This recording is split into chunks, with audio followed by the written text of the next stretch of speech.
So we're going live today. We're talking about this email that I sent on Monday, January 10th, 2022, regarding Bernadette Fuentes.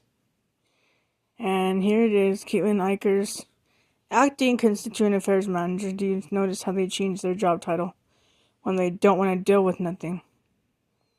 And here she states the Children, Youth, and Families Department can confirm receipt of these concerns and has taken appropriate action on our end. Due to confidentiality statutes, the department cannot disclose any further information to anyone who is not a legal party to receive those details. The safety and well-being of any child involved with CYFD will always be our first priority. Yes, okay, so why are we still 2022, and this case was open in April of 2016. So why are we still dealing with CYFD if the child is your first priority? Why are we still dealing with you? Let's go. Okay, so we have this email, and this was sent in the past, and this is for the record so that Bernadette can stop lying to everybody in Albuquerque, New Mexico, and everywhere else that she's living. Okay? Clearly states right here, and I sent this to Yadira Noriega, whoever this is. I forgot. There was so many people that I was trying to reach to get help, because the people that should be helping are not. So I said, hello. I'm asking that Holly and Esmeralda be removed from Bernadette Fuentes' care, and the evidence be submitted that Holly and Esmeralda Griego are in an actual daycare, not a home.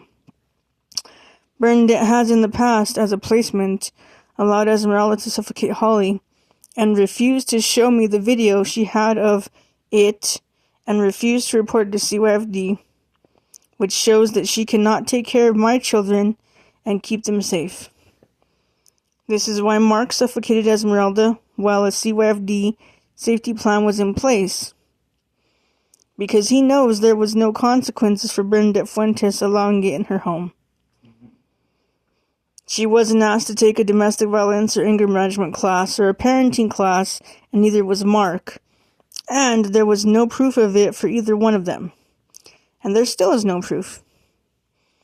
Which means both Mark A. Griego and Bernadette Fuentes cannot and should not have children in their care, as they both allow abuse to happen to both Holly and Esmeralda Griego.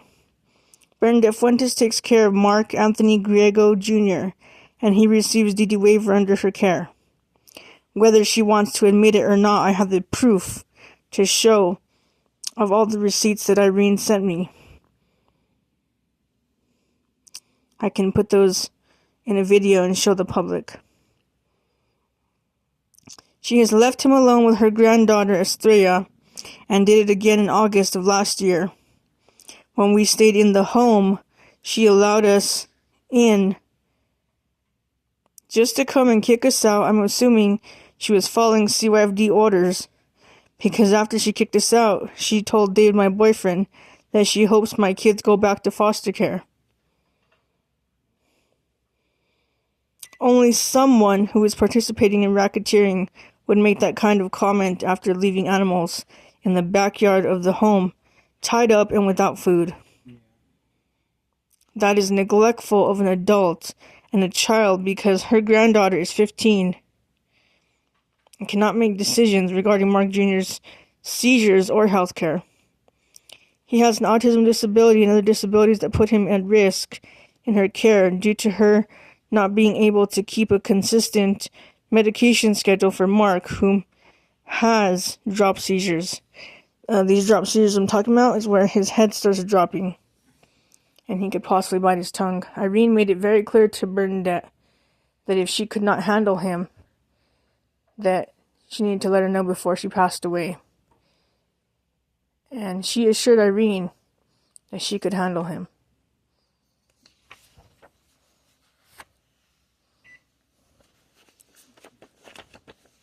And right here I stated,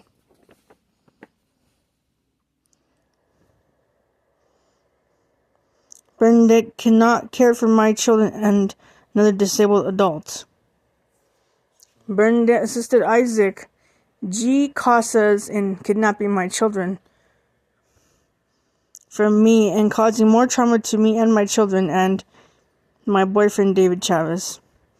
She has no respect or boundaries for me or my boyfriend and my children. She entered the home on August 4th, 2021 at around 10:30 p.m. and my intuition tells me she took inappropriate pictures to frame me for child abuse, which is why All Faiths Children Advocacy Center accused me and David Chavez of abuse. To date, CYFD and All Faiths Children Advocacy Center won't meet with us, and they know it's because of the guilt of the false allegations against us. And when I say CYFD, I mean Albuquerque's CYFD office. Bernadette Fuentes is unsuitable to care for any children. She denied my children the ability to attend school online when COVID-19 first happened and refused to get them online. I do not want her taking care of my children, especially because she left her stove on in her house and my children could have burned themselves. Mark Jr. was present when that happened and he could have burned himself as well. She also doesn't know portion control when it comes to feeding my children. She allowed Holly to eat 6 apples. Please follow proper policy and procedures when it comes to keeping my children safe. I understand Bernadette Fuentes gets paid to the state of New Mexico for Mark Jr., but that is not an excuse to abuse and neglect my children or Mark Jr. And I did say thank you.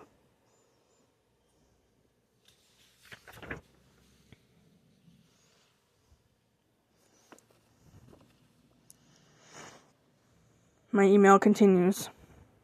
Okay. This was addressed to Megan Gonzalez, who is now a court clerk with the Children's Court Division. How convenient. She's all of a sudden a court clerk. Went from being a CYFD supervisor to a court clerk. And this tells you that these people are racketeering in every way possible because they move up into higher positions without even earning the title. And I said this on Friday, January 7th, 2022, 5:21 p.m. I said, Megan, this is not difficult. These are valid concerns. This is what is going to push me to sue this department. There isn't nothing I need to prove to the state of New Mexico, but there's nothing I won't attempt for my children's safety and well-being, and so they can heal properly from the trauma of foster care. There's nothing my boyfriend David A. Chavez needs to prove, but he will be doing all of the classes that Mark failed to complete. Me and David are capable of parenting Holly and Esmeralda properly, and we both have a close bond with both girls. Esmeralda is given a choice if she wants to hug David or talk to him. She's not forced. I will never make my children love the man I love. It will always be their choice. I did tell Esmeralda when she wanted me to tell David something to go say it herself, and she did. I'm sure if there's justice in the Supreme Court, they will want to know what this agency's problem was with me and why you all did nothing to ensure the safety plan was followed by Mark. And it's still not being followed. Why Mark's attorney chose to ignore his part of the treatment plan, and why every caseworker got my progress and added it to Mark's treatment plan without notifying him, so that he can purposely fail and then lose his parental rights. And, no, as advocates once told me, and now, he does deserve for that to happen because he is equally as responsible as the department was to ensure that Holly and Esmeralda are safe in their living environment. Also, why the garden ad litem William C. Herring sees nothing wrong with my children showing up in filthy pajamas, unbathed and hungry, and without their hair combed, their face not washed, teeth not brushed. I know how Mark lives. He doesn't change nothing about anything he does, so it was wrong for the department to place the girls with him. And that includes now. But let's continue. If you want to see change behavior in me, start with doing your job correctly. Adhere to the policies and procedures of CYFD and stop acting on your own individual and official capacities. This was not about choosing or not choosing a daycare, and you know it. Alessandra failed to complete the daycare paperwork, and daycare is optional. I don't need to force my children to be raised in a state daycare where my children were hurt at, ran away from twice, and got head lice from, where Irene had to beg Victoria to allow us to help her clear Holly and Esmeralda from it. Parental alienation will eventually become punishable by law in all 50 states. Judges will recognize it and prosecute those doing it, as Mark continues with the state's assistance to alienate me from my children's education, medical appointments, and important notices regarding my children's therapy and the ability to participate in ABA for Holly. Child abduction is a crime, and Isacc, Casas, and Bernadette Fuentes and all who participated in it will be exposed. Return my children to me and do what's right as a supervisor. And they didn't do it. The kids are still with him. And this was in 2022, and we're now December 31st. We're December 31st, 2024. She writes back and she says what?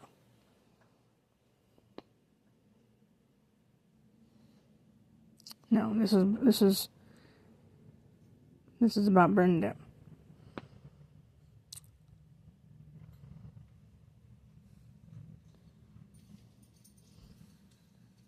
I wrote to Alessandra and I said,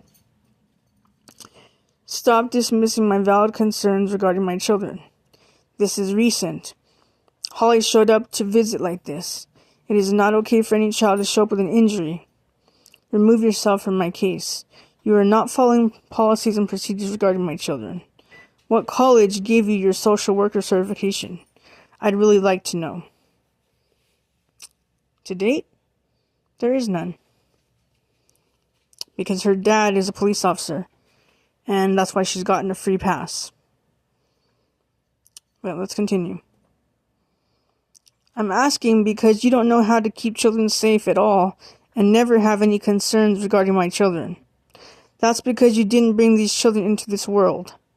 Have your own children and do something with your life other than ignoring parents' valid concerns. I completed my case plan. Mark did not, and this department and court knows it. Also, this proves Jordan Woodall is lying and cannot be trusted whatsoever.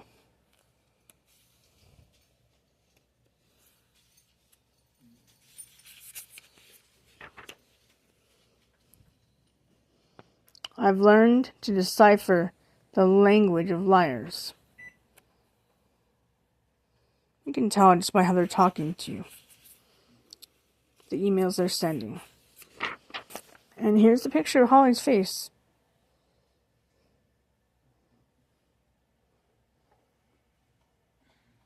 Why was Holly dancing with Bernadette? Why was Bernadette trying to force Holly to dance with her? And why would Holly have a scratch on her face? I actually believe Mark was trying to do something to Holly. And that's why he scratched her face. Possibly blame Bernadette for scratching her face when it was him. And I said this right here. I said, no. Alessandra responded back and said, Holly and Esmeralda do attend a daycare while Mark is working during the weekdays.